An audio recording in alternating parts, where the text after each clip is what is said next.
Hello students, हमारा आज का टॉपिक है फ्यूल सेल्स। अब तक आप प्राइमरी बैटरीज के बारे में पढ़ चुके हो, सेकेंडरी बैटरीज के बारे में पढ़ चुके हो और नेक्स्ट हम पढ़ेंगे फ्यूल सेल्स। फ्यूल सेल्स क्या हैं? These are also galvanic cells that are design to convert the energy produced by combustion of fuels like hydrogen, methane और methanol etcetera directly into electrical energy. Means ये भी galvanic sales ही हैं जो इस तरह से डिज़ाइन की जाती हैं कि जो फ्यूल्स हैं, फ्यूल्स लाइक दिस, ये नहीं कि आप पेट्रोल या डीजल की बात करेंगे हम यहाँ पर, नहीं, इस टाइप के fuels hydrogen, methane, methanol etcetera, इनका कंबशन होगा जिससे कि इलेक्ट्रिकल एनर्जी प्रोड्यूस होगी। ठीक है, तो अब ये फ्यूल सेल्स की ज़रूरत क्यों है जबकि हमारे पास हम इलेक्ट्रिकल एनर्जी जो है बाकी मेथड से प्रोड्यूस कर सकते हैं। इलेक्ट्रिसिटी हमारे घरों में भी आती है, ठीक है, तो वो इलेक्ट्रिसिटी तो फ्यूल सेल से नहीं आ रही है, वो इलेक्ट्रिसिटी आ रही है थर्मल पावर प्लांट से। थर्मल पावर प्लांट में क्या होता है? थर्मल पावर प्लांट जो है वो एक मेजर कोज है पोल्यूशन का। ठीक है, वाटर पोल्यूशन के साथ साथ एयर पोल्यूशन भी होता है उसमें। क्यों होता है, कैसे होता है, आपको शायद पता होगा कि अगर नहीं पता है तो आपको ये जान लेना चाहिए कि थर्मल पावर प्लांट में इलेक्ट्रिसिटी प्रोड्यूस कैसे की जाती है। थर्मल पावर प्लांट में जो वाटर है, वाटर लिया जाता है और फॉसिल फ्यूल्स को जलाकर, फॉसिल फ्यूल्स को जलाने से जो एनर्जी प्रोड्यूस हो, जो हीट प्रोड्यूस होती है, उस हीट से वाटर को स्टीम में कन्वर्ट किया जाता है। और वो जो स्टीम है उसमें इतनी ज़्यादा एनर्जी होती है और जब उस स्टीम को टरबाइंस पर गिराया जाता है तो टरबाइंस के ब्लेड रोटेट करते हैं और उससे इलेक्ट्रिसिटी प्रोड्यूस की जाती है विद हेल्प ऑफ डायनामो। ठीक है, तो इस तरह से क्या हुआ, एक तो जो थर्मल पावर प्लांट्स हैं वो वाटर सोर्स के नज़दीक होने चाहिए ताकि वहाँ से कंटिन्यूसली वो वाटर ले सकें, नॉर्मल वाटर आएगा और जब वो स्टीम वहाँ पर यूज़ हो जाएगी ना, वो वापस कंडेंस होकर वाटर में कन्वर्ट होगी और वो गर्म पानी वापस उसी वाटर सोर्स में चला जाए। ठीक है, पाइप्स, बड़े बड़े पाइप्स आएंगे जिसमें कि रिवर से या लेक से पानी आएगा। ठीक है, और वो पानी जो है वो गर्म होने के बाद स्टीम में कन्वर्ट हो जाएगा। अब ऐसा नहीं है कि वो स्टीम वेस्ट हो गई, वो स्टीम जो है अब कंडेंस होकर वापस वाटर में कन्वर्ट कर ली जाती है बाद में, मेन पर्पस सोल्व होने के बाद, यानी कि इलेक्ट्रिसिटी प्रोड्यूस होने के बाद। और वो जो गर्म वाटर होता है, गर्म हो चुका होता है, वो पानी वापस वाटर सोर्स में चला जाता है। उससे क्या होता है? वाटर पोल्यूशन होगा। क्यों? वाटर का टेम्परेचर इंक्रीज हो जाएगा और जिसके कारण उसमें जो डिजोल्व ऑक्सीजन है, जो ऑक्सीजन घुली हुई है, वो उसका अमाउंट कम हो जाएगा। आप ये पढ़ चुके हो, आपने ये सॉल्यूशन चैप्टर में पढ़ा होगा। ठीक है, कि अगर टेम्परेचर इंक्रीज होता है तो solubility of gas in liquid decreases. ठीक है, तो वाटर पोल्यूशन तो हुआ ही, और दूसरा क्या है? एयर पोल्यूशन तो होगा ही। फॉसिल फ्यूल जब भी जलते हैं तो वाटर पोल्यूशन भी होता है। तो इसलिए हमें कोई ऐसा सोर्स चाहिए इलेक्ट्रिसिटी का जो कि पोल्यूशन ना करता हो। ठीक है, और एफिशिएंसी भी ज़्यादा हो उसकी। एफिशिएंसी मीन्स उसकी क्षमता ज़्यादा हो, वो कम अमाउंट में भी ज़्यादा इलेक्ट्रिसिटी हमें दे सके और वेस्टेज कम से कम हो उसमें। ठीक है, also it is not an efficient method of producing electricity. जो थर्मल पावर प्लांट से प्रोडक्शन होती है इलेक्ट्रिसिटी की, उसकी एफिशिएंसी भी कम है। तो फॉसिल फ्यूल्स जो हैं, fossil fuels are very efficient as fuel cells are very efficient. Fuel cells काफ़ी एफिशिएंट है एज ए फ्यूल, क्योंकि जो फ्यूल है उसमें लगातार आप डाल सकते हो, सप्लाई करते रहते। जो फ्यूल सेल्स है ना, उनमें ऐसा मैकेनिज्म होता है कि उसमें लगातार जो हम फ्यूल ले रहे हैं, जैसे हाइड्रोजन ले रहे हैं या मीथेन है या मिथेनॉल है, वो कंटिन्यूसली उसके अंदर हम फीड करते रहते हैं उस बॉक्स को। ठीक है, और जब वो इलेक्ट्रोड्स के पास जाती है तो रिएक्शन होती है वहाँ पर, इलेक्ट्रोकेमिकल रिएक्शन, और जो प्रोडक्ट्स हैं उनको भी लगातार वहाँ से निकालते रहते हैं। तो यानी कि रिएक्टेंट्स आप सप्लाई करते रहते हो और प्रोडक्ट्स को अभी आप एक्यूमुलेट नहीं होने दे रहे हो, वहाँ पर आप इकट्ठा नहीं होने दे रहे हो, उनको साथ साथ रिमूव करते जा रहे हो। ठीक है, और अगर हम बात करें एफिशिएंसी की, तो यहाँ पर एक तो एयर पोल्यूशन तो होगा नहीं, क्योंकि कुछ भी ऐसी चीज़ नहीं जली कि जो एयर पोल्यूशन कर सके। अब दूसरी चीज़ जो हमने कहा था कि फॉसिल फ्यूल्स, जो थर्मल पावर प्लांट है, उसकी एफिशिएंसी उतनी नहीं है। तो एफिशिएंसी की बात करें तो थर्मल पावर प्लांट की एफिशिएंसी है 40%, जबकि फ्यूल सेल्स की एफिशिएंसी 70% है। ठीक है, तो दोनों ही चीज़ें जो हमने फ्यूल सेल्स की, जो हमने थर्मल पावर प्लांट की बताई थी कि उसमें प्रॉब्लम है, तो उन दोनों प्रॉब्लम्स को दूर करती हैं फ्यूल सेल्स। इसलिए fuel cells are better source of providing electricity. इसमें हम फ्यूल सेल पढ़ेंगे oxygen, hydrogen oxygen fuel cell. ठीक है, हाइड्रोजन ऑक्सीजन फ्यूल सेल जो है, यहाँ पर हमारा जो फ्यूल है that is hydrogen, hydrogen gas.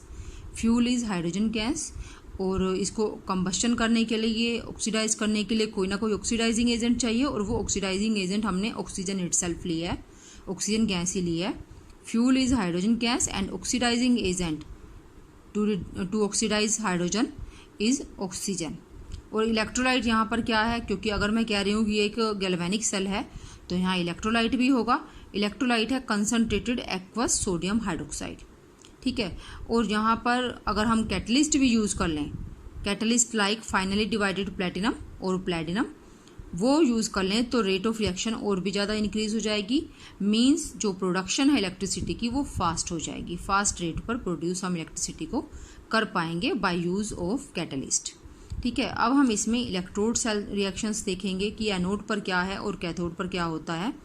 Cathode जो कि हमारा पॉजिटिव टर्मिनल होता है, वहाँ पर oxygen reacts with water to produce hydroxyl ions, hydroxide ions. और एनोड पर आप देख रहे हो, ये एनोड पर, पहले ये हम फ्यूल सेल की कंस्ट्रक्शन समझ लेते हैं। सिंपल फ्यूल सेल डायग्राम बनाया मैंने ये। तो यहाँ से हाइड्रोजन गैस सप्लाई होती है कंटिन्यूसली, हाइड्रोजन गैस यहाँ से जैसे जैसे रिक्वायरमेंट होगी सप्लाई होती रहेगी, और यहाँ से ये ऑक्सीडाइजिंग एजेंट यानी कि ऑक्सीजन सप्लाई होता रहेगा। ठीक है, तो ये जो है ये इलेक्ट्रोड्स हैं दोनों, this is anode and this is cathode. यहाँ रिएक्शंस होंगी, और रिएक्शन के बाद जो है वाटर बनता है यहाँ पर फाइनल प्रोडक्ट में, और उस वाटर को कंटिन्यूसली यहाँ से रिमूव किया जाता रहता है। ठीक है, और ये बीच में जो हमारा फिल किया हुआ है दोनों इलेक्ट्रोड्स के बीच में, that is aqueous electrolyte, means हमारा कंसनट्रेटेड एक्वस सोडियम हाइड्रोक्साइड। ठीक है, तो कैथोड पर मैंने बताया रिएक्शन क्या होगी, हम यहाँ से ऑक्सीजन सप्लाई कर रहे हैं, वो हमारी कैथोड पर आती है, तो that reacts with water. Water कहाँ से आया, क्योंकि हमने एक्वस सोल्यूशन लिया है सोडियम हाइड्रोक्साइड का। Reacts with water to produce hydroxide ions, and anode पर hydrogen gas reacts with hydroxide ions to produce water. अगर आप इन दोनों को ऐड करोगे तो ओवरऑल रिएक्शन होगी हमारी production of water from hydrogen and oxygen. ठीक है, तो ये सेल जो है लगातार काम करती रहेगी जब तक आप रिएक्टेंट सप्लाई करते रहोगे और कंटिन्यूसली प्रोडक्ट्स को यहाँ से रिमूव करते रहोगे। ठीक है, तो ये जो फ्यूल सेल है ना, ये काफ़ी फ़ायदेमंद रही अपोलो स्पेस प्रोग्राम में। अपोलो स्पेस प्रोग्राम में क्या था कि इलेक्ट्रिकल पावर देने के लिए फ्यूल सेल्स का यूज़ किया गया। अब आप देख रहे हो कि इसमें फाइनल प्रोडक्ट क्या बन रहा है, वाटर बन रहा है। यहाँ पर हमने लिक्विड लिखा है, वैसे ये गैस वेपर्स की फॉर्म में प्रोड्यूस होता है और फिर उसको कंडेंस कर लिया जाता है। ठीक है, तो यहाँ जो वाटर वेपर्स प्रोड्यूस हुए उनको कंडेंस करके जो पीने का पानी एस्ट्रोनॉट्स के लिए लेकर जा रहा था उनके साथ मिला देते थे, जिसको कि बाद में पीने के लिए भी वो यूज़ कर सकते थे। मीन्स इसमें कुछ भी वेस्टेज नहीं है, पोल्यूशन तो है ही नहीं और वेस्टेज भी नहीं है, और एफिशिएंसी आप पढ़ चुके हो कितनी ज़्यादा है इसकी। ठीक है, तो जो वाटर प्रोड्यूस हुआ that was used in Apollo space program for drinking purpose of astronauts. ठीक है, तो ये फ्यूल सेल का हमारा इतना ही है। फ्यूल सेल के बारे में थोड़ा सा ही पार्ट है इसका। मेन जो हमारा इसमें है कि फ्यूल क्या है, ऑक्सीडाइजिंग एजेंट क्या है इसमें, ठीक है, और इलेक्ट्रोड रिएक्शंस क्या है मेनली। और आपको ये सिंपल सा फ्यूल सेल डायग्राम भी आना चाहिए, आप कंस्ट्रक्ट कर सकते हो बहुत easily. This is all about fuel cell. इसके बाद जो हमारा नेक्स्ट टॉपिक है, next and last topic of chapter electrochemistry is corrosion. Corrosion क्या है आप पढ़ चुके हो, वो पहले से काफ़ी टाइम पहले से आप पढ़ते आ रहे हो। हिंदी में इसको संक्षारण भी कहा जाता है। ठीक है, corrosion is a natural process of gradual destruction of metals, usually metals. ठीक है, मतलब हम मोस्टली मेटल्स की बात करते हैं, कोरोजन की बात करते हैं तो बाय केमिकल और electrochemical reaction with their environment. Environment mostly environment में क्या होता है, अगर आपने कोई भी चीज़ रखी हुई है उसके नियरेस्ट जो एनवायरमेंट होगा वो क्या होगा, वो होगा एयर, और एयर के अंदर जो मॉइस्चर है वो, ठीक है। एयर के अंदर, एयर में काफ़ी सारी गैसेस हैं और साथ साथ वाटर वेपर्स भी होते हैं। तो मॉइस्चर और एयर जो है वो उसके साथ रिएक्शन होने के बाद जो मेटल्स है ना, वो ग्रेजुअली डिस्ट्रक्शन उनकी होती है, या आप कह सकते हो gradual eating away of metals. Metal जो है वो धीरे धीरे धीरे रिएक्ट करती रहती हैं और कुछ और उसका दूसरे सब्सटेंसेस बना देती हैं। तो जो हमारा एक्चुअल मेटल था वो ख़त्म हो जाता है, डिस्ट्रॉय हो जाता है। ठीक है। और ये नेचुरल प्रोसेस है, इसको आप करवाते नहीं, ये अपने आप से होता है। Natural process of gradual destruction, लगातार डिस्ट्रक्शन होती रहती है मेटल्स की बाय केमिकल और electrochemical reaction with their environment. और इस प्रोसेस से क्या होता है, जब वो मेटल एनवायरनमेंट में प्रेजेंट गैसेस या वाटर वेपर्स के साथ रिएक्ट कर लेती है, तो वो जो सब्सटेंस बनेगा, केमिकल बनेगा, वो मेटल के ऊपर एक कोटिंग कर लेता है। ठीक है। This process slowly quotes the surface of metallic objects with their oxides. अगर मेटल की रिएक्शन ऑक्सीजन के साथ हुई है तो ऑक्साइड बन जाएगा, अगर कोई दूसरी जैसे कार्बन डाइऑक्साइड के साथ हुई है तो कार्बोनेट बन जाएगा, अगर हाइड्रोजन सल्फाइड के साथ हुई है तो सल्फाइड बन जाएगा। इस तरह से वो जो सब्सटेंस बनेगा वो उसके ऊपर कोटिंग कर लेता है। ठीक है। तो एग्जांपल है इसकी rusting of iron. Rusting of iron जो है उसमें ऑक्साइड होता है, आयरन का ऑक्साइड बनता है। ठीक है। टार्निशिंग ऑफ सिल्वर, आपको पता है कि सिल्वर की जो ज्वेलरी है वो रखे रखे कुछ टाइम के बाद ब्लैक हो जाती है। वो क्यों हो जाती है? Because silver reacts with hydrogen sulphide present in air to produce silver sulphide and it is black in colour. Silver sulphide is black in colour, इसलिए वो ब्लैक हो जाती है। और है green coating on copper. Copper जो है वो कार्बन डाइऑक्साइड के साथ रिएक्ट करके कॉपर कार्बोनेट बना देता है। ठीक है। और या ब्रोंज के साथ भी रिएक्शन हो सकती है। और ये जो है ये ग्रीन कलर का सब्सटेंस है। Corrosion is essentially an electrochemical process. Actually ये एक इलेक्ट्रोकेमिकल प्रोसेस है। अब आप ये सोचोगे कि जो मेटल्स हैं, मेटल्स की सरफेस पर ऑब्जेक्ट्स हैं, हमारी जो भी चीज़ें हैं, अगर वो मेटल की बनी हुई हैं तो वहाँ पर इलेक्ट्रोकेमिकल प्रोसेस कैसे हो गया? वहाँ पर इलेक्ट्रोड्स कहाँ से आ गई, एनोड कहाँ से आ गई, वहाँ पर कैथोड कहाँ से आ गई, या इलेक्ट्रोलाइट क्या आ गया? तो वो हम रस्टिंग ऑफ आयरन का एग्जाम्पल लेकर समझते हैं। A particular spot of object, मान लो ये मेरी आयरन की ऑब्जेक्ट है, इस पे कोई एक स्पॉट है, मेनली इसके ऊपर ना, जैसे आपको पता है कि कोई भी चीज़ बिल्कुल स्मूथ तो होती नहीं है, रफ होती है सरफेस। तो जब कोई सरफेस रफ है, आप उसको अगर हैंड लेंस से देखोगे, जो हैंड लेंस होता है सिंपल लेंस, उससे आप देखोगे आपको छोटे छोटे गड्ढे से नजर आएंगे उसमें। तो ऐसा ही कोई गड्ढा जो है उस ऑब्जेक्ट के ऊपर जो आयरन की बनी हुई है वो एनोड की तरह से वर्क करता है।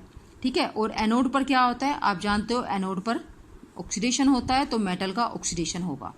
और क्या रिएक्शन होगी? आयरन की बात कर रहे हैं तो आयरन से आयरन फेरस आयन बन जाएगा। ठीक है। और इसका जो इलेक्ट्रोड पोटेंशियल है, standard electrode potential, that is -44 volt, 0.44 volt. ठीक है। और कैथोड पर क्या होगा? ये जो आयरन फेरस आयंस बने हैं और साथ में इलेक्ट्रॉन्स जो बने हैं, ये इलेक्ट्रॉन्स, जैसे ये मेरी मेटल है, आयरन मेटल है, ठीक है, इसके ऊपर जो आयरन है इसका मेटल का, वो उसने 4 इलेक्ट्रॉन्स रिलीज किए बाय ऑक्सीडेशन। वो 4 इलेक्ट्रॉन्स इसके अंदर चले जाएंगे, इसके अंदर से होते हुए वो किसी दूसरी स्पॉट पर पहुंच जाएंगे, नज़दीक के किसी दूसरे स्पॉट पर पहुंच जाएंगे। वहाँ पहुंचकर जो एयर में ऑक्सीजन है, ठीक है, ऑक्सीजन के साथ रिएक्ट करके वाटर के साथ वो रिएक्ट करेंगे। ठीक है। और उस वहाँ पर क्या होगा? वहाँ पर होगा ऑक्सीजन का रिडक्शन। ठीक है। वहाँ पर वो ऑक्सीजन के साथ रिएक्ट करते हैं, वाटर बना देते हैं, वाटर के साथ थोड़ी रिएक्ट नहीं करते हैं, ऑक्सीजन के साथ रिएक्ट करके जो एयर में है वहाँ पर वो वाटर प्रोड्यूस करते हैं। And standard electrode potential for this is 1.23 volt. अगर आप इन दोनों को ऐड करोगे तो हमारी ये रिएक्शन आ जाएगी। आयरन मतलब मेन जो रिएक्शन एक्चुअली क्या होता है? एक्चुअली होता है कि iron reacts with oxygen and hydrogen ions to produce ferrous ions and water. अब आप ये सोचोगे कि ये हाइड्रोजन आयंस कहाँ से आए? ये हाइड्रोजन आयंस कहाँ से आए? ये हाइड्रोजन आयंस वाटर के नहीं हैं, वाटर के नहीं है, ये एक्चुअली सिंपल वाटर के नहीं हैं। ये कहाँ से आते हैं कि जैसे वाटर है मान लो, ठीक है, जो मॉइस्चर है एयर में, वो जब रिएक्ट करता है किसी गैस के साथ, मान लो कार्बन डाइऑक्साइड के साथ रिएक्ट कर लिया वाटर ने, तो it will produce carbonic acid. ठीक है। और कार्बोनिक एसिड जो है, चाहे ये एक वीक एसिड है लेकिन फिर भी इसका डिसोसिएशन होता है hydrogen ions and carbonate ions, ठीक है। या तो ये हाइड्रोजन आयंस यहाँ से आएंगे, या फिर जब उस मॉइस्चर के साथ कोई दूसरी गैस रिएक्ट कर लेती है एयर की, तो आपको पता है कि वाटर में गैसेस के मिलने से या दूसरे सॉल्ट्स के मिलने से वाटर जो है वो क्या हो जाता है, गुड कंडक्टर हो जाता है, उसके जो आयंस इलेक्ट्रोलाइट बन जाता है अच्छा, और वो डिसोसिएट हो जाते हैं, ठीक है। तो ये हाइड्रोजन आयंस जो हैं, एक मैंने आपको ये बताया, इस तरह से प्रोड्यूस हो सकते हैं। Iron metal reacts with oxygen of air and these hydrogen ions produced by this such a process produce ferrous ions and water, ठीक है। एंड टोटल जो EMF है इसकी दैट इज 1.67 वोल्ट। अब आप ये डायग्राम देखो, आप यहाँ से समझ सकते हो जो मैंने आपको बताया कि ये एक स्पोर्ट है, ठीक है। ये मेटल की सरफेस है, आयरन की ये स्पोर्ट है, ये एक्ट करता है एज एनोड, ठीक है। यहाँ जो आयरन है, आयरन का ऑक्सीडेशन हो जाता है, आयरन आयंस जो है वो इधर बाहर चले प्रोड्यूस होगा यहीं पर सरफेस पर, और ये इलेक्ट्रॉन्स, क्योंकि जो मैंने बैलेंस रिएक्शन दिखाई है ना उसमें 2 आयरन एटम्स दिखाए हैं and they produce 2 ferrous ions and 4 electrons, ठीक है। क्योंकि एनोड और कैथोड को जब आप ऐड करोगे दोनों रिएक्शंस को, एनोडिक और कैथोडिक रिएक्शंस को, तो बैलेंस करने के लिए 4 इलेक्ट्रॉन्स लिखने होंगे, इसलिए ये मैंने 4 इलेक्ट्रॉन्स दिखाए हैं।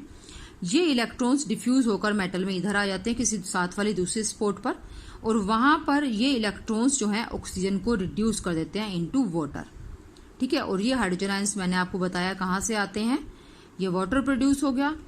अब एयर में जो एयर है, एयर में जो ऑक्सीजन है वो इन फेरस आयंस को फेरिक आयन में ऑक्सीडाइज कर सकती है, फर्दर ऑक्सीडेशन हो सकता है फेरस आयंस का। फेरस आयन का ऑक्सीडेशन होता है फेरिक आयन में ऑक्सीजन के कारण, और इट गिव्स Fe2O3, ठीक है। और ये क्या है, ये है रस्ट। तो ये मैंने यहाँ पर थोड़ा सा रस्ट दिखाया है। तो अब आप कहोगे कि दोनों तरफ मैंने कैथोड क्यों लिखा है, क्योंकि ये मैंने दिखाया एक ही तरफ है चाहे, लेकिन ये हो दोनों तरफ सकता है, ठीक है। क्योंकि अगर बहुत बड़ा डायग्राम बनाऊंगी तो ही मैं आपको दोनों तरफ ये रिएक्शन होती हुई दिखा सकती हूँ। तो इसलिए कैथोड यहाँ भी नियर जो इसके स्पोर्ट के एनोड के पास वाली जो जगह है वो कैथोड की तरह से एक्ट करती है, तो ये भी हो सकती है, ये भी हो सकती है। जो एनोड पर इलेक्ट्रॉन्स प्रोड्यूस हुए they diffuse to nearby sport, यहाँ पर या यहाँ पर, और वो जो इलेक्ट्रॉन्स हैं वो ऑक्सीजन को रिड्यूस कर देते हैं इनटू वाटर, ठीक है। ये वाटर ड्रॉपलेट है, ये जो मैंने बनाई है, कवर किया है स्पोर्ट को वाटर ड्रॉपलेट से। और जो फेरस आयंस बने थे वो ऑक्सीजन के कारण ऑक्सीडाइज हो सकते हैं फेरिक आयन में and react with oxygen to give Fe2O3 ferric oxide and this is rust, ठीक है। तो ये सारा यहाँ पर मैंने बताया, और वही है जो आपको बताया कि जो हाइड्रोजन आयंस है वो कहाँ से आते हैं, carbon dioxide from air dissolves into water, उससे कार्बोनिक एसिड बनेगा, और H आयंस यहाँ से आएंगे, ठीक है। अब corrosion of iron in atmosphere का मैंने ये आपको डायग्राम सिंपल सा दिखाकर समझाने की कोशिश की है। जो फेरस आयंस हैं वो भी मैंने यहाँ लिखकर बता दिया आपको कि किस तरह से वो रस्ट फॉर्मेशन करते हैं। अब रस्ट का जो एक्चुअल फॉर्मूला है वो है ये हाइड्रेटेड फेरिक ऑक्साइड, ठीक है। ये वाटर ऑफ क्रिस्टलाइजेशन है, आपने पढ़ा होगा 10th में, water of crystallization X water of crystallization, ठीक है। तो हाइड्रेटेड फेरिक ऑक्साइड, और ये रस्ट का फॉर्मूला है, और रस्ट जो है वो रेडिश ब्राउन होता है कलर में। अब इसके बाद वैसे आप सभी इससे बहुत अच्छे से वाकिफ़ हैं कि ये क्या प्रॉब्लम्स हैं कोरोजन से रिलेटेड, और उनको कोरोजन को रोकने के लिए आपको क्या करना चाहिए। फिर भी एक सिंपल सा मैंने बता देती हूँ आपको। तो आपको पता है कि एक कंट्री में, हमारी कोई भी कंट्री है उसमें काफ़ी सारी जो ऑब्जेक्ट्स हैं वो आयरन की बनती हैं, मेटल की ही बनती हैं, आयरन भी हो सकता है, दूसरी मेटल भी हो सकती हैं। अगर इनका कोरोजन होता रहे लगातार तो ये मेटल जो है ये ख़राब होती रहेंगी, और जो ऑब्जेक्ट्स इन मेटल से बनी हैं वो वीक हो जाएंगी स्ट्रेंथ में, उनकी स्ट्रेंथ कम हो जाएगी, ठीक है। तो इस कारण से जो कोई भी कंट्री है उसका काफ़ी करोड़ों का नुकसान हो सकता है हर साल, क्योंकि कोरोजन के कारण बिल्डिंग्स डैमेज हो सकती हैं, ब्रिज डैमेज हो सकते हैं, शिप डैमेज हो सकते हैं, या फिर दूसरी जो चीज़ें आयरन की बनी हुई हैं वो भी डैमेज हो सकती हैं। इसलिए कोरोजन को प्रिवेंट करना काफ़ी ज़रूरी है ताकि एक्सीडेंट्स को भी रोका जा सके। तो सिंपल मेथड्स क्या हैं इसके, सिंपल मेथड्स हैं कि लेयरिंग कर देना, ठीक है, किसी दूसरी मेटल से, या पेंट से कवर कर देना, या ऑयल से कवर कर देना। इस तरह से हम इसको प्रोटेक्ट कर सकते हैं। That's all for this. Okay, thank you.